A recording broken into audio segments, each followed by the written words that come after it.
Hey guys, welcome to my YouTube channel truly knowledge. आज के video में बात करेंगे इलेक्ट्रिक करंट के बारे में, जिसको हम लोग हिंदी में विद्युत धारा कहते हैं। ये धारा क्या होते हैं और ये छोटी छोटी जो बातें होते हैं ये सब जानेंगे, वो भी इजी तरीके से जानेंगे। तो चलिए इस वीडियो को लेट न करते हुए स्टार्ट करते हैं। जो इलेक्ट्रिक करंट होते हैं, तब सबसे पहले जो आपने रटा होगा, आवेशों के सतत प्रभाव को विद्युत धारा कहते हैं। वो मैं अभी लिख देती हूँ अभी, लेकिन वो कहते क्यों है वो मैं अभी समझाऊंगी। मैं भी लिख देती हूँ, वही विद्युत धारा है ना, विद्युत धारा। आपने रटा होगा पहले से कि क्या रटे हैं कि आवेशों के सतत प्रभाव को विद्युत धारा कहते हैं ना, बिल्कुल यही रटे होंगे आवेशों के। अब क्यों रटे हैं, इसका रीजन क्या है देख लेते हैं ना। आवेशों के सतत प्रभाव को विद्युत धारा कहते हैं ना, विद्युत धारा कहते, बिल्कुल सही है, ऐसा बात नहीं गलत है। लेकिन ये होता क्या है प्लीज समझेंगे इसको। तो एक आता है वोल्टेज, जैसे कि मान लीजिए वोल्टेज क्या है ना। वोल्टेज ये है जैसे कि किसी भी चीज को चलाने के लिए, मान लीजिए अगर हम बल्ब जलाएंगे या कुछ भी चलाएंगे तो हमें कुछ ना कुछ तो चाहिए चार्जिंग के लिए। तो चाहे वो हम बैटरी से दें, चाहे वो हम इन्वर्टर से दें, जो छोटा बैटरी से दें, चाहे हम डायरेक्ट करंट से दें, है ना। तो वो जो आएगा वो वोल्टेज में बदल के आता है, उसको वोल्टेज में आता है ना। तो अभी जो धारा जो है ना, जो धारा है हमारा, ये है हमारा, मान लीजिए है हमारा धारा। ये क्या है हमारा धारा, जिसको करंट बोलते हैं हम लोग इंग्लिश में, ठीक है। और ये है हमारा वोल्टेज। वोल्टेज भी समझाएंगे क्या है ये भी, ठीक है ना। ये है हमारा वोल्टेज। तो किसी भी चीज, चाहे हम बैटरी से दे रहे हैं, चाहे हम डायरेक्ट कहाँ दे रहे हैं, लाइट से दे रहे हैं, करंट से दे रहे हैं ना, मतलब वो वाला करंट जो आता है हम लोग घर में, बिजली वाला, ठीक है, उससे दे रहे हैं या इन्वर्टर से दे रहे हैं, उससे हमें कोई मतलब नहीं है। तो हम लोग वोल्टेज दे रहे हैं। तो ये धारा क्या करता है, ये वोल्टेज, मान लीजिए ये पेन है हमारा और यहाँ इस पेन को हम क्या कर रहे हैं, आगे बढ़ाने की कोशिश कर रहे हैं। ये मान लीजिए धारा, ये क्या है, इसको विद्युत धारा मानते, इलेक्ट्रिक करंट मान रहे हैं। और ये हमारा जो हाथ है, इसको हम लोग वोल्टेज मान रहे हैं। जितना स्पीड से ये हम लोग देंगे धारा को, जितना स्पीड से देंगे, ये देंगे उतना स्पीड से जाएगा। अगर हम जोर से कर देंगे तो जोर से चला जाएगा। इसका क्या मतलब हो गया कि जितना स्पीड से वोल्टेज आप आएगा, उतना स्पीड तेजी से धारा हमारे जो भी हम लोग बल्ब जला रहे हैं, पंखा चला रहे हैं, रेफ्रिजरेटर जला रहे हैं, सब में जाएगा उतना स्पीड से, है ना। अब उतना स्पीड का क्या मतलब हो गया कि 1 एम्पियर, अगर धारा को नापने की इकाई, धारा का जो हमारा यूनिट होता है वो होता है एम्पियर। क्या होता है, एम्पियर होता है ना। जैसे कि आलू को नापते हैं केजी में, दूध को नापते हैं लीटर में, तो विद्युत धारा को भी कोई ना कोई चीज में तो नापेंगे। तो विद्युत धारा को नापते हैं हम लोग एम्पियर में, जिसको हम लोग ए भी लिख सकते हैं, कैपिटल ए, है ना। तो एम्पियर में नापते हैं, हिंदी में एम्पियर पूरा लिखना पड़ेगा, है ना। तो विद्युत धारा, तो अभी हमने क्या बोला, इस कलम को अगर ठेलना है धारा को, तो जोर से हमको वोल्टेज देना पड़ेगा। ज्यादा वोल्टेज आ रहा है तो करंट ज्यादा जाएगा, तो ज्यादा अभी 1 एम्पियर, और धारा किस में नापेंगे, एम्पियर में नापेंगे। तो पहले बात आती है कि 1 एम्पियर में कितना धारा होगा, 1 एम्पियर में कितना होगा हमारा इलेक्ट्रॉन, है ना। तो 1 एम्पियर में जो आती है बात, ये बाद में, ये हमारा जो परिभाषा वो बाद में। तो 1 एम्पियर में जो हमारा आएगा वो आता है 6.25 गुना 10 का पावर 18 इलेक्ट्रॉन पर सेकेंड, है ना। इसका क्या मतलब हो गया, इसका मतलब पर मतलब 1 सेकेंड में इतना इलेक्ट्रॉन आता है। इलेक्ट्रॉन का हिंदी क्या होता है, वही आवेश होता है। इलेक्ट्रॉन का हिंदी क्या होता है, वही आवेश होता है। तो इसका क्या मतलब हो गया कि 1 सेकेंड में इतना ज्यादा इलेक्ट्रॉन जा रहा है करंट के लिए। 1 सेकेंड में 1 एम्पियर धारा के लिए, 1 सेकेंड में 1 एम्पियर धारा के लिए इतना ज्यादा 6.25 गुना 10 का पावर 18 इलेक्ट्रॉन पर सेकेंड जा रहा है। तो ये क्या हो गया, इलेक्ट्रॉन को हिंदी में क्या बोलेंगे, आवेश। तो वही तो है कि आवेश के सतत प्रभाव को ये अप डाउन करेगा, तो सतत का मतलब वही हो गया। तो इलेक्ट्रॉन, मतलब ऐसे भी बोल सकते हैं, इलेक्ट्रॉन की सतत प्रभाव को विद्युत धारा कहते हैं। यही तो है ना, 1 एम्पियर में इतना इलेक्ट्रॉन पर सेकेंड, है ना, इतना इलेक्ट्रॉन होते हैं। तो इसी को आवेश के सतत प्रभाव को क्या बोले, विद्युत धारा बोले, ठीक है ना। अभी क्या हो गया, वोल्टेज। तो वोल्टेज का क्या काम है, हमने क्या बोला, ये हमारा विद्युत धारा है, इसको हम लोग जोर से ठेलेंगे जोर से जाएगा, धीरे से ठेलेंगे धीरे से जाएगा, आगे बढ़ाएंगे तो वैसे ही जाएगा। तो जो धारा को आगे बढ़ाने का काम करता है, जो धारा को एक पॉइंट से दूसरे पॉइंट ले जाने का काम करता है, वो ही कहलाता है वोल्टेज। अभी बोलते हैं कि वोल्टेज किसे कहते हैं। मान लीजिए क्वेश्चन ये बनेगा कि वोल्टेज किसे, वोल्टेज एक प्रकार का बल हुआ ना, फोर्स है ना, अभी हमने इसमें कोई ना कोई तो बल लगाया ना, तो वोल्टेज क्या है, यह एक प्रकार का बल है, यह एक प्रकार का बल है। कैसा बल है ना, ये एक प्रकार का बल है। बल मतलब क्या, फोर्स है। ये एक प्रकार का बल है जिसके कारण क्या होता है, एक बिंदु से दूसरे बिंदु तक हमारा जो भी चीज ठेल रहा है उसको क्या करता है, गति करता है, जिसकी वजह से क्या हो जाएगा, जिसकी, आई होप आपको दिख रहा होगा, जिसकी वजह से क्या हो जाएगा, एक बिंदु से दूसरी बिंदु, एक बिंदु से दूसरी बिंदु की ओर गति करेगा, दूसरी बिंदु की ओर गति करेगा, गति करेगा, उसी को तो वोल्टेज कहे ना। एक बिंदु से लेके दूसरे बिंदु की ओर क्या करेगा, गति करेगा। अभी ये धारा था, इसको मैंने जोर से ठेला तो जोर से गया, है ना, और धीरे से ठेला तो धीरे से गया, है ना, तो बात वही हो गई। तो धारा को ठेलने का काम करता है, ढकेलने का काम कौन करता है, वोल्टेज करता है। वोल्टेज कहाँ से आएगा, या तो बैटरी से आएगा, इन्वर्टर से आएगा, आप जिस चीज से दीजिएगा वहीं से आएगा वोल्टेज, है ना। तो जिस प्रकार से विद्युत धारा को नापे एम्पियर में, है ना, आलू को नापते हैं केजी में, उसी प्रकार के वोल्टेज को भी तो नापेंगे ना कुछ में। तो वोल्टेज की जो मात्रा होती है, एसआई मात्रक जो होती है वो वोल्ट होती है। क्या होती है, वोल्ट होती है। VOLT या कैपिटल V भी लिख दीजिएगा तो चलेगा। वोल्टेज का जो मात्रक होगा वो वोल्ट ही होगा, है ना। तो चलिए, ये तो बात थी वोल्टेज की और धारा की। अब आती है इलेक्ट्रॉन कहाँ रहेगा, ये इलेक्ट्रॉन रहता है यहाँ पे बीच में।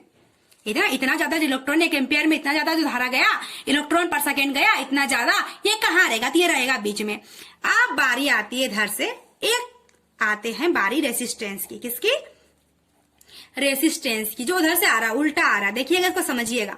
रेसिस्टेंस, जिसको हिंदी में हम लोग बोलते हैं प्रतिरोध। क्या बोलते हैं, प्रतिरोध। ये हम लोग को दिखता नहीं है भले, लेकिन इसका ऐसे ऐसे ये चिन्ह होता है, ये हो गया प्रतिरोध, है ना। तो इस प्रकार से रहता है, ये इसका चिन्ह होता है ये, ठीक है ना। तो बात ये है कि वोल्टेज को इधर से कोई ना कोई तो ठेल रहा है, मतलब धारा को तो ठेल रहा है वोल्टेज। तो क्या इतना ज्यादा स्पीड से वोल्टेज आएगा, सब कुछ तो उड़ी जाएगा एक ही बार में। हमारा टीवी जो भी चला रहे हैं, रेफ्रिजरेटर, पंखा, सब तो उड़ी जाएगा। तो कुछ ना कुछ तो चाहिए रोकने के लिए उधर से। तो उधर से जो रोकेगा, नहीं भाई तुम मत आओ इतना स्पीड से मत आओ, धीरे धीरे आओ, मत आओ बोलेगा, तो वो कौन बोलता है, रेसिस्टेंस, जिसको हिंदी में हम लोग कहते हैं प्रतिरोध। इसका ये देखने में ऐसा रहता है ना। जब आप लोग एक्सपेरिमेंट करेंगे तो ये ऐसा ही रहता है। तो प्रतिरोध, उधर से कौन आ रहा है, धारा को रोकने के लिए आ रहा है।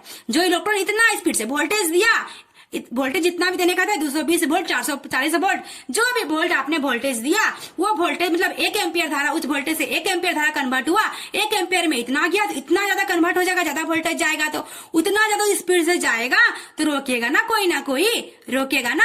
तो रोकेगा कौन, प्रतिरोध। उधर से बोलेगा रोको, मत आओ। तो प्रतिरोध का क्या काम, प्रतिरोध का क्या डेफिनेशन हो जाएगा, जो विद्युत धारा को रोकने का काम करता है ना। अभी क्या आ जाएगा, रेसिस्टेंस किसे कहते हैं, छोटी बात है, लेकिन समझने के लिए क्या हो जाएगा ना, ये एग्जाम में पॉइंट ऑफ व्यू से रेसिस्टेंस किसे कहते हैं याद ही नहीं रहता बच्चों को। तो अभी बहुत इजी तरीके से हो गया, है ना। तो क्या किया, अभी धारा को रोकने का काम किया ना, मतलब धारा को रोकने का काम करता है। विद्युत धारा लिखना है तो विद्युत धारा लिख सकते हैं। धारा को रोकने का काम करता है, कौन करता है, रेसिस्टेंस करता है। जिस प्रकार से हम लोग विद्युत धारा को नापे एम्पियर में, वोल्टेज को नापे वोल्ट में, इसका भी तो कुछ नाप मात्रक होगा, इसको भी तो कुछ ना कुछ में नापेंगे। तो रेसिस्टेंस को नापते हैं ओम में, ओ का ओम, जिसको हम लोग प्यार से ऐसे भी लिखते हैं, ऐसे करके उल्टा टोपी, इसको बोलते हैं ओम बोलते हैं, है ना। तो प्रतिरोध का क्या मतलब हो गया, जो विद्युत धारा को रोकेगा। धारा क्या है, जो 1 इलेक्ट्रॉन मतलब 6.25 गुणा 10⁻18 इलेक्ट्रॉन पर सेकेंड की स्पीड से विद्युत धारा जो सतत प्रवाह होता है, उसी को क्या बोलते हैं हम लोग, विद्युत धारा कहते हैं। और वोल्टेज क्या हो गया, वोल्टेज एक प्रकार का बल है जो धारा को ठेलने का काम करता है, उसे क्या कहते हैं, वोल्टेज कहते हैं। ये तो बात हो गई वोल्टेज की, धारा की और प्रतिरोध की। लेकिन ये लोग जो इतना स्पीड से जा रहा है, हम इस कलम को ठेल रहे हैं, उधर से जो ठेल रहा है, कुछ ना कुछ तो यहाँ पे होगा, झगड़े होंगे ना इन लोगों की। अभी 2 घर में झगड़े होते हैं तो किसको फायदा होते हैं, तीसरे को फायदा होंगे। तो ये तो आपने सुना ही होगा कि 2 घर में अगर झगड़े हो रहे हैं, 2 लोगों में झगड़े हो रहे हैं, हमेशा फायदा तीसरे को होता है ना। तो इसी प्रकार से यहाँ भी इधर से जा रहा है वोल्टेज स्पीड में, उधर से आ रहा है एकदम गुस्से में, कौन आ रहा है, प्रतिरोध, मत आओ, इधर जा रहा नहीं, हम जाएंगे, तो दोनों में हो जाएंगे झगड़े, है ना। दोनों में क्या हो जाएंगे, झगड़े हो जाएंगे। तो झगड़े से हम लोग याद रखेंगे कुछ। चलिए, तो झगड़े से क्या याद रखेंगे हम लोग, मान लीजिए हमारे जो वायर होते हैं, अभी पढ़ेंगे हम लोग थोड़ा सा वायर के बारे में। जो वायर होते हैं महंगे महंगे वायर होंगे, कॉपर के वायर होंगे, टंगस्टन के वायर होंगे, हम लोग को याद नहीं रहते कौन सी चीज में कौन सा वायर लगता है, क्वेश्चन तो ऐसे ही आता है। तो हम लोग इसके झगड़े से याद रखेंगे, मतलब इधर से आ रहा है वोल्टेज, बीच में है करंट, और उधर से आ रहा है उल्टा रेसिस्टेंस। यही ना आ रहा, अभी मैंने यही ना समझाया, वोल्टेज का मात्रक वोल्ट, करंट का मात्रक एम्पियर और रेसिस्टेंस का मात्रक ओम। हमने यही ना समझाया अभी तक में, तो यही थी बात, है ना। तो ये तो बात हो गई, झगड़े तो करेंगे उधर से। अब होगी झगड़े होंगे तीसरे का फायदा। तो 3 प्रकार के वायर के बारे में बताते हैं। पहला वायर याद रखिएगा टंगस्टन की। टंगस्टन का वायर का गुस्सा से क्या होगा, अगर लगा हुआ रहेगा नाइक्रोम का, तो नाइक्रोम गुस्सा में क्या करेगा, है ना। अगर लगा हुआ रहेगा मान लीजिए कॉपर, जिसको हमारा क्या होता है Cu बोलते हैं, वो गुस्सा में क्या करेगा, है ना। तो दोनों के बीच हो गए झगड़े, किसके बीच, वोल्टेज के बीच और रेसिस्टेंस के बीच, है ना, झगड़े हो गए। तो अभी अगर टंगस्टन का वायर का हिंदी क्या होता है, तार होता है। क्या होता है, जो हम लोग तार बोलते हैं, वायर का हिंदी क्या होता है, तार होता है। दोनों के बीच हो गए झगड़े, तो क्या होगा, टंगस्टन का वायर, अगर टंगस्टन का तार लगा हुआ, गुस्सा से लाल हो जाएगा। क्या हो जाएगा, इसका आंख हो जाएगा लाल। देखिएगा, खाली याद रखिएगा, बस लाल हो जाएगा, गुस्सा से क्या हो जाएगा, लाल हो जाएगा। नाइक्रोम का अगर तार रहेगा और इन दोनों के बीच झगड़े हो रहे हैं, तो ये क्या हो जाएगा, गुस्सा से गर्म हो जाएगा। बहुत लोग गर्म होता है ना, गुस्सा में हिट हो जाएगा, गर्म हो जाएगा। कौन, नाइक्रोम हो जाएगा। और कॉपर गुस्सा में क्या होगा, ऐसे ऐसे राउंड राउंड घूमेगा। कॉपर क्या होगा, राउंड राउंड घूमेगा। क्या होगा, घूमेगा, गुस्सा में घूमेगा, है ना। बहुत लोग नहीं होते, नाचने लगता है झगड़े में, है ना। नाचने का मतलब जोर से झगड़ा करने लगता है ना। तो टंगस्टन की वायर है तो गुस्सा में लाल हो गया, नाइक्रोम का वायर है तो हिट हो गया, कॉपर का वायर है तो घूमने लगा। तो अभी हम लोगों ने सोचा, साइंटिस्ट ने सोचा, हम लोगों ने क्या, साइंटिस्ट ने सोचा कि अगर ये गुस्सा में लाल हो जाता है तो ऐसा वाला तार का कोई काम कर देते हैं। तो इसको लगा दिया जाता है बल्ब में। कहाँ लगा दिया जाता है, बल्ब में, जो कि हम लोग को रोशनी देता है। अब रोशनी में क्या चाहिए, लाल चाहिए। बोले लड़ो, तुम दोनों लड़ो, और लड़ने के बाद ये लगेगा लाल, ये जब हो जाएगा लाल तो हमको देगा रोशनी लाल। तो बल्ब लाल रोशनी हमें देता है ना। तो ये कहाँ लगता है, बल्ब में लगता है। नाइक्रोम का वायर कहाँ लगेगा, गुस्सा में होता है। वोल्टेज और रेसिस्टेंस के बीच हुआ झगड़ा, झगड़े में गुस्सा हो गया हीट, मतलब गर्म हो गया, हीट हो गया। तो बोला गया भाई अगर तुम हीटी होते हो तो इसको डाल दिया कहाँ, हीटर में। कहाँ डाल दिया, हीटर में। कपड़ा जो हम लोग आयरन करते हैं, प्रेस करते हैं, प्रेस में डाल दिया गर्म करने के लिए। जाओ तुम गर्म होते रहो, हीटर में जाओ, खाना बनाते रहेगा। वो सब चीज में जो भी चीज गर्म होती है तो उसमें डाल दिया।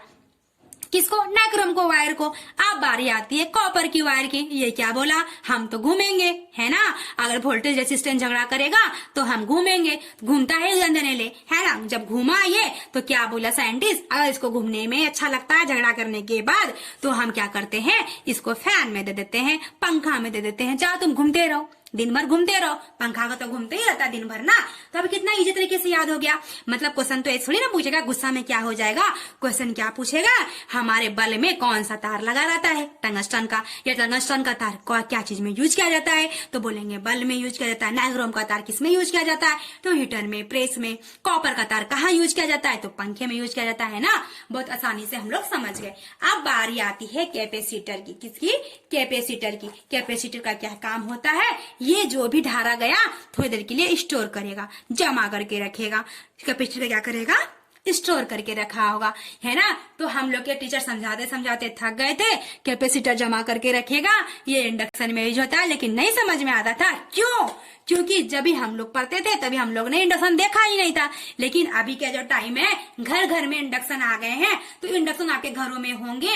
अगर नहीं होंगे तो आप अपने फैमिली वाले या फिर आपके दोस्तों के घरों में होंगे, तो आप जरूर जाके देखिएगा ना, तो आपका दिमाग में जल्दी घुसेगा, है ना। अगर देखिएगा तो कभी नहीं भूलिएगा। मतलब क्या हो गया, ये स्टोर आपको याद भी नहीं करना पड़ेगा, है ना। हम लोग ने तो रटा था, लेकिन रटने से कोई फायदा नहीं है। आप जाइएगा, इंडक्शन आपके घर में होगा, इंडक्शन को ऑन कीजिएगा, है ना। इंडक्शन ऑन करने के बाद क्या होगा, कुछ भी गर्म कर लिए, चाय बना लिए, जो भी काम था कर लिए। करने के बाद जब आप उसको ऑफ कीजिएगा तो देखिएगा थोड़ा देर के लिए सो सो सो सो आवाज करेगा। जब तक वो आवाज कर रहा है, इसका मतलब उसमें अभी तक उसमें करंट है, उसमें अभी हीट है ना। जब तक वो आवाज कर रहा है, इसका मतलब उसमें है करंट, उसमें हीट है। इसका मतलब यही हो रहा है ना।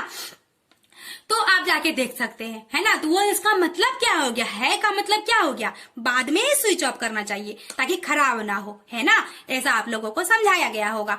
क्यों करना चाहिए, क्योंकि पहले से जो उसमें हम लोगों ने जलाया ना, उसको बंद तो कर दिया लेकिन वो स्टोर हो गया, थोड़ी देर के लिए वो स्टोर हो गया तो थोड़ी देर के लिए वो जलेगा। जब तक उसमें शक्ति रहेगी खुद की, वो जलते ही रहेगा, वो जलेगा, उसमें करंट रहेगा ही रहेगा। जब वो करंट खत्म हो गया तो ऑटोमेटिक सोर्स आना बंद हो जाएगा। तो हम लोग क्या करेंगे, मेन प्लग बंद कर देते हैं, है ना। तो कैपेसिटर जो है क्या करता है, स्टोर करता है ना। ये स्टोर करता है हमारे, इसीलिए इसको कहाँ यूज करते हैं, इसका यूज कहाँ करेंगे, तो इंडक्शन में करते हैं। क्या करते हैं, इंडक्शन में यूज करते हैं कैपेसिटर को, ठीक है। ये थी हमारा। अब बारी आती है, हम लोग जानेंगे फेज तार और न्यूट्रल वायर, है ना। ये तो जान गए। चलिए अब बारी आती है फेज एंड न्यूट्रल की। फेज एंड न्यूट्रल की ये है क्या चीज, मान लीजिए ये है हमारा फ्रिज या कुछ भी चलाए हैं, रेफ्रिजरेटर, मान लीजिए पंखा ही चलाए, ठीक है, जो भी चलाए हैं। आपने देखा होगा कुछ भी चीज चलाने के लिए 2 गो तार की जरूरत पड़ती है, लाल काला, आपने कुछ भी देखा होगा, रेड कलर की, ब्लैक कलर की, जो भी कलर की आपने देखा होगा, उसको आज समझेंगे क्या होता है। तो वोल्टेज कहीं से भी तो वोल्टेज ठेलेगा ना करंट को। अभी हमने बोला मान लीजिए जहां से भी वोल्टेज मिल रहा है वो ठेलने का काम कर रहा है, ठीक है। आ गया करंट, है ना। जो करंट आ गया, जो भी चीज में, पंखा में या कहीं पर भी जो करंट आ रही है, तो आने वाली करंट को बोलते हैं फेज, और जो करंट लौट के जाएगी, जाने वाली करंट को बोलते हैं न्यूट्रल। क्या बोलते हैं, न्यूट्रल कहते हैं। और आने वाली करंट को क्या बोलते हैं, फेज कहते हैं, है ना। तो अभी बात क्या हो गई, किसी भी पंखे को चलाने के लिए या कुछ भी चीज चलाने के लिए हमें पड़ती है 2 तार की जरूरत। अगर एक तार से कुछ काम नहीं होगा, क्योंकि करंट को चलने के लिए, करंट को के लिए क्या होती है, एक आने के लिए भी चाहिए रास्ता और एक जाने के लिए भी रास्ता चाहिए। अगर 2 रास्ता नहीं मिलेगा वो काम किसी काम का नहीं है। अगर हम खाली फेज लगा देंगे, इसको टच करेंगे ना, करंट नहीं लगेगा, या न्यूट्रल लगा देंगे ना, इसको टच करेंगे ना, करंट नहीं लगेगा, और दोनों लगाने के बाद टच करेंगे ना, झटका मारेगा, करंट मारेगा। तो वो हो गई फेज वाली बात। मतलब जिस तार से करंट जा रहा है किसी भी चीज में, तो वो हो गई फेज। जिस तार से वो करंट लौट रहा है वो हो गई न्यूट्रल। फेज रहता है रेड कलर का, मतलब लाल कलर का, और न्यूट्रल का रहता है काला या कोई और भी कलर रह सकता है, उससे कोई मतलब नहीं है। फेज का फिक्स है कलर, क्या लाले कलर का होगा, रेडी कलर का होगा, है ना। कभी कभी आपने देखा होगा कि पंखा को या किसी भी चीज को या मोबाइल चार्ज में लगाए हैं या फ्रिज लगाए हैं, तो क्या होगा, उसको टच करेंगे झटका मारेगा। क्यों होता है ऐसा, है ना। क्या होता है, वोल्टेज दिया है बहुत ज्यादा, करंट हो गया बहुत ज्यादा, इधर से लगा हुआ है रेसिस्टेंस, वो नहीं रोक पाया। बोले जाओ भाई हम तो नहीं रोक पाए, मेरे अंदर तो कैपेसिटी ही नहीं है। तो ये क्या किया, ज्यादा चला गया इसमें करंट। क्या हो गया, ज्यादा जो करंट चला गया और ज्यादा करंट लौट नहीं पाया, थोड़ा करंट इसी में रह गया, ये हो गया इसी पंखे में रह गया। अगर हम लोग इसको छुएंगे ना करंट मारेगा। ये मोबाइल चार्ज में लगाया ना, करंट मारेगा। क्यों करंट मारेगा, क्योंकि ज्यादा करंट चला गया, इसमें उतना करंट की जरूरत नहीं थी। तो क्या करते हैं, जो मिस्त्री लोग होते हैं, जो भी इलेक्ट्रिकल डिपार्टमेंट के होते हैं, वो लोग क्या करते हैं, जो भी एक्स्ट्रा करंट है इसके लिए एक और वायर निकालते हैं और ये वायर लगा के डाल देते हैं ग्राउंड में। कहाँ डाल देते हैं, ग्राउंड में डाल देते हैं। तो ग्राउंड में डालने किसी को बोलते हैं हम लोग अर्थिंग बोलते हैं। बहुत लोग क्या बोलते हैं, अर्थिंग बोलते हैं। और इसका कलर हमेशा हरा ही रहेगा, अर्थिंग का कलर हरा ही रहेगा। इसीलिए आपने देखा होगा बिजली मिस्त्री लोग पढ़े लिखे ज्यादा नहीं भी रहते हैं, तो फिर भी उनको पता रहता है, उनको करंट से डर नहीं लगता, क्योंकि उनको पता है फेज छुएंगे तो नहीं लगेगा करंट, ये न्यूट्रल छुएंगे नहीं लगेगा करंट, दोनों को छुएंगे साथ में तो करंट लगेगा। ये चप्पल पहन के उनको नॉलेज हो जाती है। क्यों, क्योंकि ये हमारा फिक्स कर दिया गया है कि फेज रहेगा रेड कलर का और जो ग्राउंड में अर्थिंग है वो रहेगा हरे कलर का। बाकी बात जो आपने कलर देखा वो सब रहेगा हमारा न्यूट्रल। उन लोग को कलर देख के ही पता चल जाता है कि इसमें करंट है और किसमें करंट नहीं है, ठीक है ना, इजी पता चल जाता है। अब न्यूट्रल आप बोलेंगे क्या, ये तो ठीक है घर में अगर हम लोग कर रहे हैं, ठीक है, हम लोग करवा लेते हैं अंडरग्राउंड, लेकिन क्या हम लोग का कहाँ है हम लोग जो मोबाइल में चार्ज लगाते हैं, कहाँ है अर्थिंग? आपके सवाल तो मन में होंगे ना, कहाँ है अर्थिंग? तो बात आती है कि जब आप लोग 3 पिन वाला चार्जर लेते हैं, 1 पिन 2 पिन, एक रहता है यहाँ पे 3 पिन वाला चार्जर रहते हैं मोबाइल में, है ना। तो 2 पिन रहते हैं छोटे छोटे, एक रहते हैं थोड़े मोटे और थोड़े से बड़े से रहते हैं, आपने ऑब्जर्व किया होगा। तो क्या होता है, वही अर्थिंग है, जो बड़े वाले पिन है ना वही अर्थिंग है। जो भी एक्स्ट्रा करंट हमारे पहले बोर्ड में है वो क्या करेगा, फटाक से ले लेगा, किसमें, सबसे पहले हम लोग डालेंगे प्लग में, सबसे पहले बड़ा वाला ही जाएगा ना, छोटा छोटा अंदर है, पहले वाला कौन जाएगा, बड़ा वाला। जो भी एक्स्ट्रा करंट है क्या करेगा, दो भाई हमको दे दो, दो भाई हमें दे दो, क्या किसको दे देगा, वो बड़े वाले को दे देगा। बड़े वाला क्या है, वही अर्थिंग है, वही ये है ग्राउंड वाला है, अर्थिंग वाला। तो क्या हो गया, सारा वो कनेक्ट